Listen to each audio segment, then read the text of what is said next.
On Thanksgiving morning, Mom called. We set up a kids' table for your brother's children, but there's no room for yours. Dad added, so we all decided it's better if you don't come. I said, got it, stopped their $2,300 rent payment, and stayed home. Soon after, I had 81 missed calls and a voicemail. At 1:33, Dad said something that left me completely speechless. Imagine waking up on Thanksgiving morning, ready to celebrate with family, only to get a call from your mom telling you there's no room for your kids at their table. Not only that, but you're not invited either. My response? Understood.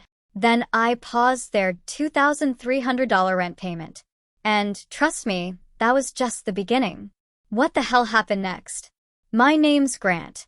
I'm 33, and yeah, I'm the oldest kid. Most people hear janitor and think I'm barely scraping by. But let me tell you, there's a quiet satisfaction in seeing a freshly waxed floor shine under the fluorescent lights, in knowing where every flickering bulb needs a gentle tap. I clean the high school on the edge of town, usually the night shift. Bleach on my hands, keys jangling on my belt, my $3 thermos full of coffee. It's a simple life, but it's mine. I've got two amazing kids. Mia, she's 8 and draws the most incredible foxes you've ever seen. And Theo, he's 5, and every single bird, no matter the species, is a chicken to him. We live in a 2-bedroom apartment above a laundromat. Some days it smells like warm detergent, and honestly, those are the good days. The bad ones? Burnt socks. But it's home. In my family, I'm known as the reliable one. And you know what that means, right? It means I show up. I fix things. And I pay when things break. Or, in this case, when people break. Thanksgiving morning, 7:14 a.m. My phone lit up while I was wrestling with some pancake batter, trying to make a lopsided turkey for the kids. It was Mom. I wiped my hands on a dish towel, a little knot already tightening in my stomach. She started, all cheerful and thin, that specific tone she uses right before she's about to ask for something or tell you something you won't like. Grant, she began. Quick thing about today. We've reserved a kids' table for your brother's kids. Cute, right? But there's no space for yours. My spatula, still dripping batter, froze midair. No space for my kids? I just stared at the countertop. It's just, there are 8 little ones already, she went on like she was explaining basic math. And Mia, you know how she gets with food touching? It makes everyone tense. I swallowed, the batter suddenly tasting like ash. So, where would Mia and Theo sit? I asked, my voice barely a whisper. A beat of silence. Then, my dad's voice boomed in, speakerphone style. Like he'd been waiting in the wings, ready to deliver the final blow. We talked it through, son. We all agreed. It's best if you don't come. Keeps the peace. Just then, little Mia tugged on my sleeve, her eyes shining. Is Nana excited for my fox drawing? She asked, clutching a glitter-covered paper. I put my hand over the phone, my heart aching. 1 second, bug. I mumbled. Back to the phone. Best if we don't come? Don't take it personal, Dad said, his voice flat. You understand how family dynamics are. I looked at the calendar on the wall. A sticky note. Bring rolls plus pie. I'd already paid the bakery. I'd already arranged my shift swap at work. I took a slow, deliberate breath, just like my counselor once taught me. Understood, I said, the word feeling heavy and foreign on my tongue. Good, Dad replied, the word landing like a door latch clicking shut. We'll make you a plate. Don't. I cut him off, and then, without another word, I hung up. Mia was watching me, her head tilted. Are we still going? I flipped the burner off. Steam rose from the pan, then faded into nothing. We're making our own Thanksgiving, I told her, forcing a smile. But something in my chest cracked, like thin ice. I set my phone face down on the counter. It buzzed. I didn't look. I buttered pancakes, carefully cutting one into the shape of a fox. I tried not to think about my parents' dining room, the folding table extended, the neat, looped place cards my mom would write, the tiny paper turkeys from the dollar store that Theo would have loved. I told myself I'd feel better after breakfast. I didn't. Here's the part people never see. The part that doesn't fit into a cute family photo. For 2 years and 11 months, I'd been paying my parents' rent. $2,300, due on the 1st on autopay. It started as a temporary bridge. Dad lost hours. Then he couldn't catch up. Then their landlord raised the rent. Every single month I told myself, this is the last time. Every month I watched that little green check mark in my banking app like some kind of twisted ritual. I couldn't stop. Mom would say, "You're the steady one, Grant." Dad would add, "It's what family does." My brother, Brett, would text, "You're a legend, man. Drinks on me when I'm up." Brett. Oh, Brett. He's got 3 kids with 2 women and a new business idea every quarter. He's also got the password to my Netflix, my Prime, my old gym membership, and apparently my parents' calendar because his events always took priority. People hear janitor and think I'm drowning. I'm not. I have pride in my work. I like clean hallways and bright floors. I like the way the building hums after midnight. I like being the guy who knows which light switch works which stubborn fixture. But I'm not a bank. And every extra hour I worked, gym floors in summer, graduation in June, that moldy storage room nobody wanted, I worked it with a number burning in my head. 2,300, 2,300, 2,300. When Mia was born, I sold my guitar for a car seat. When Theo was born, I learned to rebuild a vacuum cleaner from YouTube videos. When my parents realized I knew how to stretch a dollar, they stretched me. "You owe us," Mom said once, not angry, just matter of fact. "We kept a roof over your head." "I was a kid," I said. "Exactly," she replied, like she'd won some argument. Brett floated from job to job. He'd post selfies in greasy gloves at the auto shop, captioning them "grind time." 3 weeks later, he'd quit and post a meme about toxic workplaces. He'd call me Big G when he wanted something. He called me Just Grant when he told a cousin I was overdramatic about money. Last Thanksgiving, I bought the turkey and the ham. Mom even texted me a list of brands. "Don't get the cheap cranberries," she wrote, like she was saving me from myself. I smiled and bought the good ones.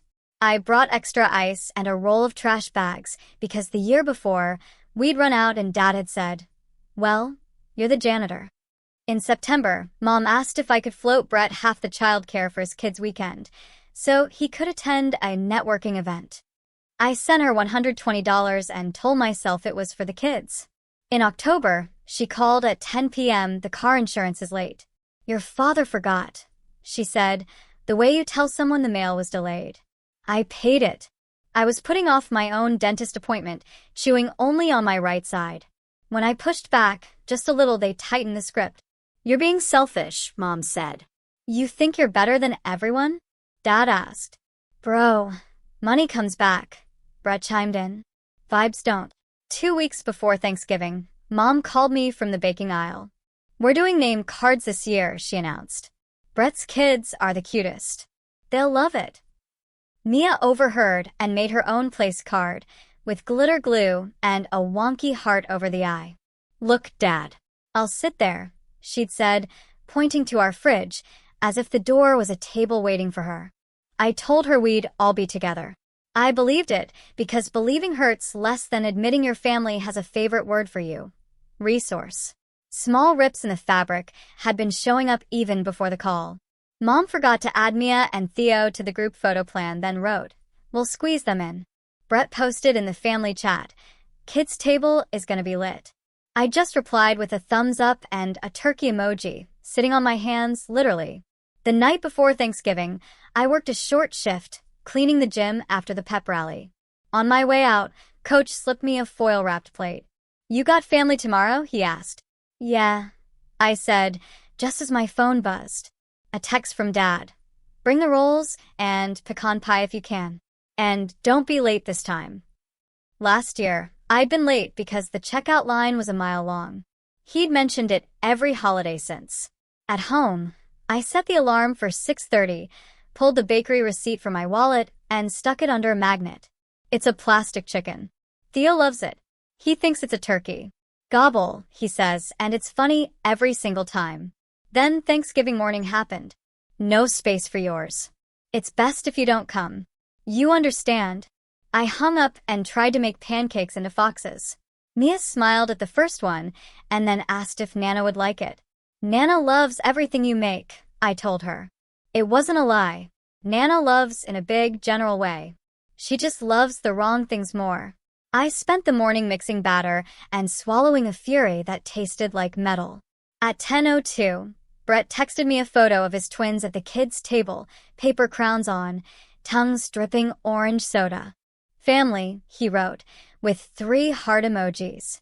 I watched that word sit there on my cracked screen like it had nothing to do with me.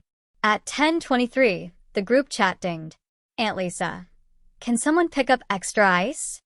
Dad, Grant can. Mom, he's coming later. Brett, LOL. True. I didn't reply. I put my phone in the cutlery drawer and shut it gently, like I was tucking a sleeping animal into a dark, safe place. At noon, Mia asked if we should dress up. I said yes. She wore her fox shirt. Theo wore his dinosaur tie. I put on the only shirt I iron, the one with the stubborn collar that always tilts. We ate at our small table. I set a paper towel under the bowl like a table runner because Mia said it looked fancy that way. Right before we ate, Mom called again. I didn't pick up. I heard the voicemail ding. I didn't listen. At 10:07 p.m., I opened the cutlery drawer. Pulled out my phone. 14 missed calls, 11 texts, and a photo of a long table covered in casseroles, green beans, sweet potatoes, those canned cranberry slices wobbling in perfect circles. Dad, where are you? Bring the rolls.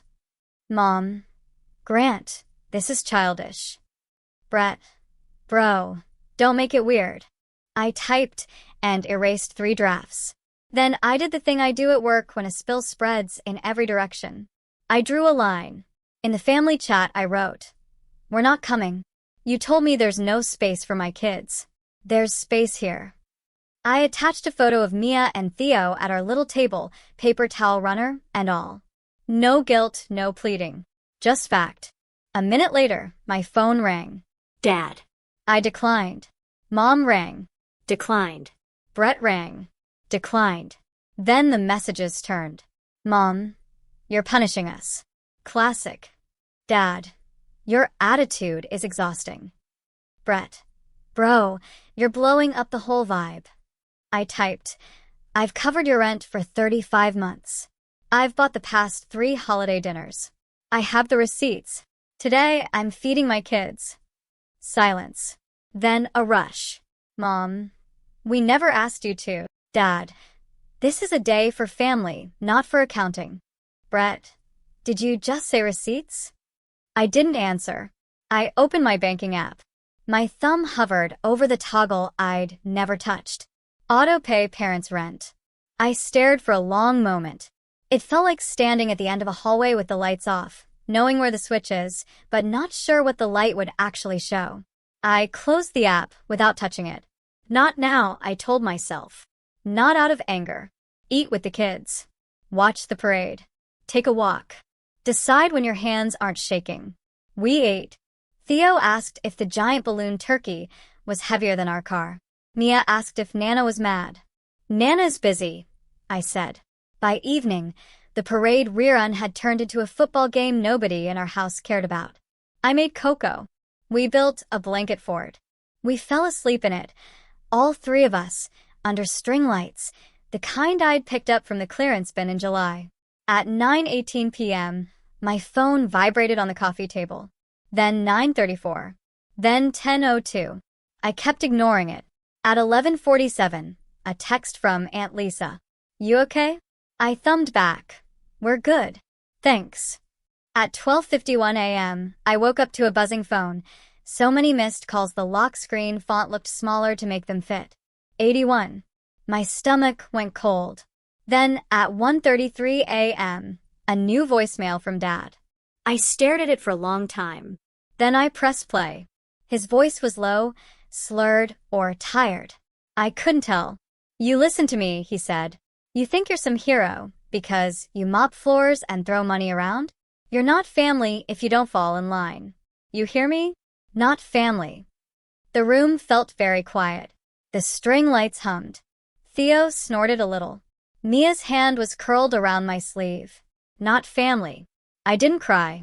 Something else happened, like a latch sliding into place. The line was drawn. I didn't have to argue anymore, or explain, or produce a single receipt. I didn't have to give. I just had to stop.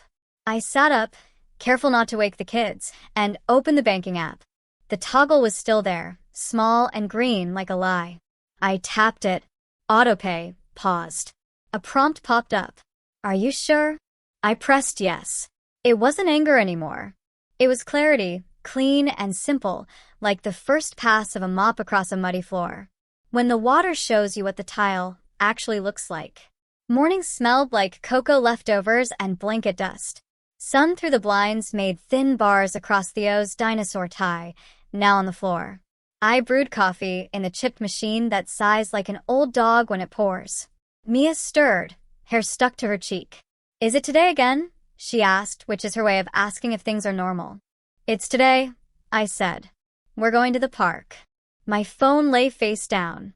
I turned it over and skimmed. More texts piled up in a weird tower. Mom, call me ASAP. Dad, we need to talk about consequences. Brett, you know the landlord is calling, right?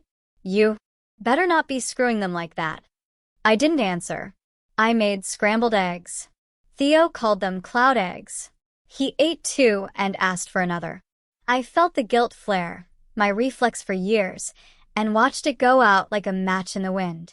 I didn't owe them an explanation. They owed my kids a seat at a table. At 9:22 a.m., a number I didn't recognize called. Voicemail. Hi, this is Jose from Maple Gardens Apartments. We're following up on the rent for Unit 2B. His voice was polite, tired. I imagined his desktop full of sticky notes. I wrote the number on a paper and set it aside. At 10:15, Aunt Lisa again. They're scrambling. Your dad is loud. Your mom keeps saying it's a misunderstanding. I'm not taking sides, but I see you. I called her back. I don't want you in the middle, I said. I've been in the middle since your brother learned to speak, she said, a small laugh that sounded a little sad. Are the kids okay? They're fine, I said, and realized it was true. They were playing with couch cushions in the shape of a boat. She lowered her voice. Your dad said not family, didn't he? I didn't answer. She exhaled. Okay then, you do what you need to do. At 11:03, Mom called again. I answered, a first for the day. Finally, she said, the words stretched thin. We had a scare this morning. Your father thought you'd well, never mind. Listen, about yesterday, everyone was overwhelmed. You know how Brett's kids get. It was better to keep your two out of the chaos. Better for who? I asked. For everyone, she insisted. You overreacted and now the rent, this is petty. It's money I make cleaning other people's messes after midnight, I said. It's not petty. We counted on you, she said. We built our budget around you. I know, I replied. That's the problem. She inhaled, like a warning. You're going to regret this. Blood is blood. I looked at Mia. She was sticking stickers to the floor and counting them. 1 fox, 2 fox, 3 fox. Theo was giving the stuffed dinosaur a pep talk about bravery. Blood is blood, I thought. And then I thought about that 1:33 a.m. voicemail and decided definitions can change.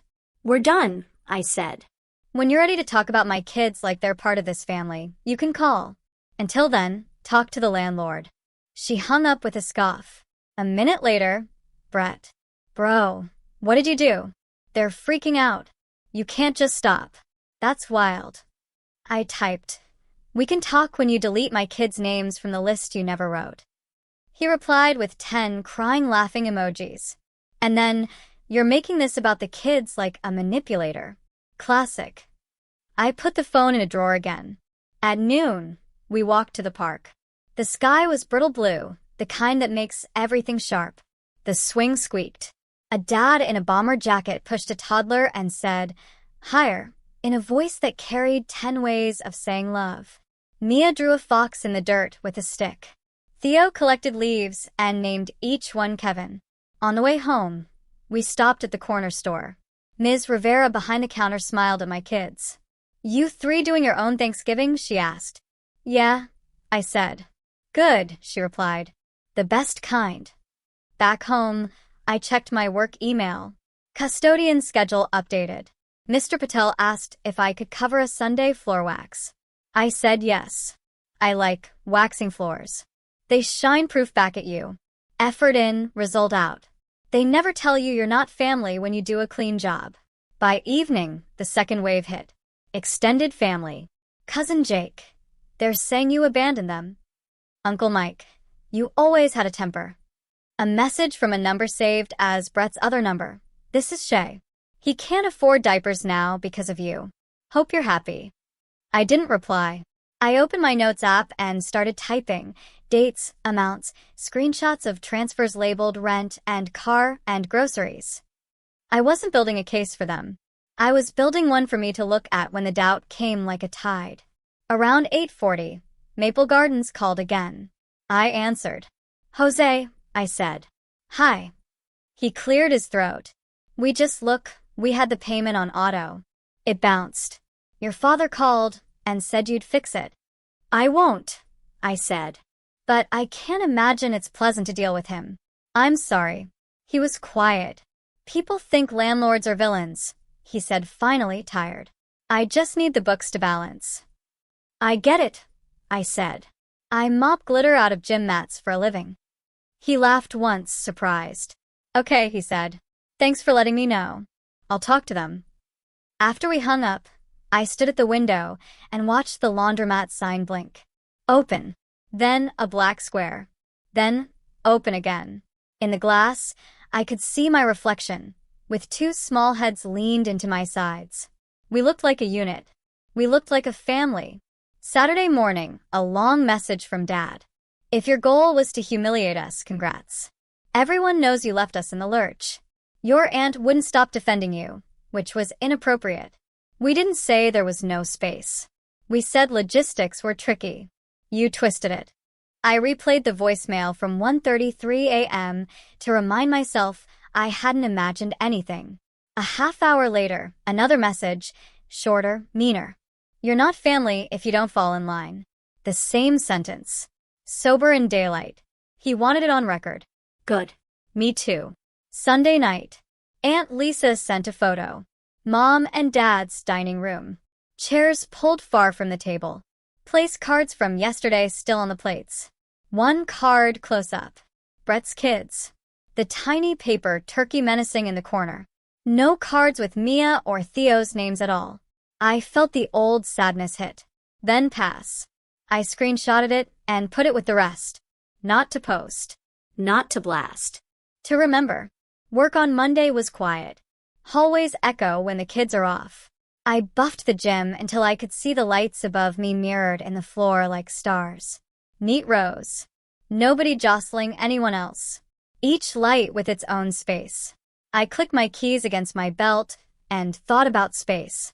Tables. Voices. Boundaries you tape to the floor so people don't cross and call it a misunderstanding. By Wednesday, the noise started to fade. Fewer calls, shorter texts. Brett's last message. "Whatever, man. You'll come crawling back." It read like someone who'd put a quarter in a machine and wanted the candy to drop, then stood there shaking it when nothing fell. Thursday, Ms. Rivera slipped 2 churros into the bag, with our milk.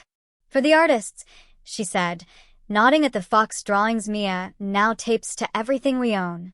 Friday, I cashed out a vacation day I never used and bought a secondhand dining table from a guy on the north side. It had 2 chips and a wobble. I fixed the wobble. I put 3 place settings out and made name cards in my blocky print. Mia, Theo, Dad.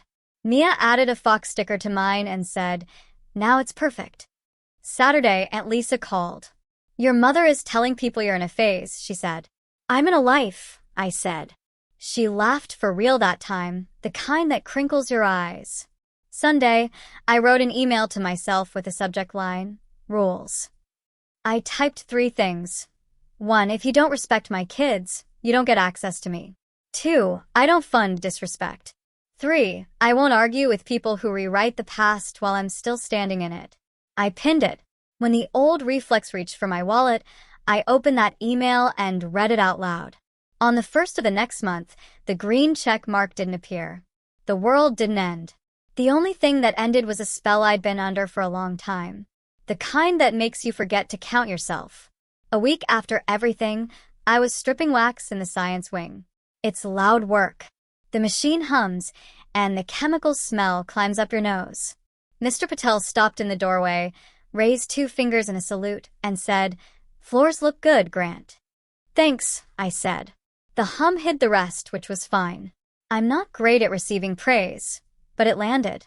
At lunch, I sat on the back steps and ate a ham sandwich that was 80% bread. The sky was low and gray. I checked my phone. No new messages from my parents.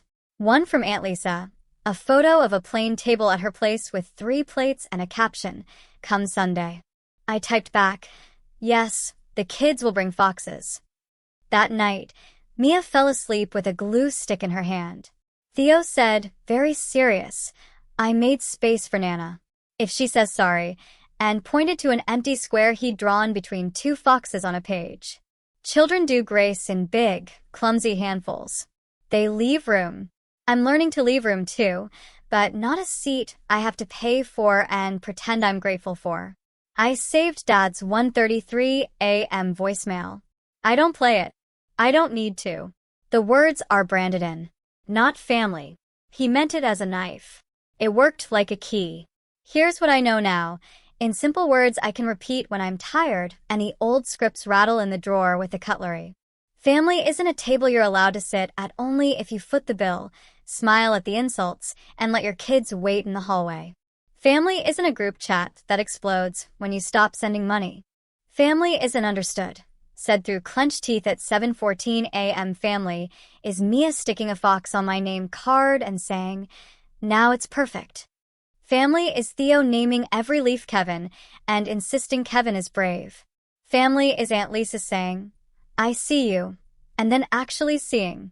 Family is a rule you make in your own handwriting and tape to the inside of your wallet so your hands remember. I don't fund disrespect. If my parents ever want to sit at our table, they can. They know the price. It's not $2,300. It's not a pie. It's not diapers for Brett or a new excuse or a quiet apology that trails into a request. The price is a real apology to 2 small humans who colored their own place cards and were told there was no space for them. The price is Dad saying, "I was wrong," without an asterisk. The price is Mom saying, "We won't do that again," and then not doing it again. Maybe that won't happen. Maybe Brett will keep posting. Maybe my parents will keep a seat open for a resource and never notice it stays empty. I can live with that. I've got keys. I've got a table. I've got fox stickers. On Thursday, I picked the kids up from school and we stopped at the bakery. Mia pointed to a pecan pie and said, "Can we still have this?" "Yes," I said. We ate it at home. 3 forks, no ceremony. I cut the slices messy. Nobody corrected me. Before bed, I stood in the kitchen with the light off. The city noise muffled by laundry machines downstairs. I thought about all the months I pressed send because love sounded like bills paid on time, because reliable one felt like a personality instead of a leash.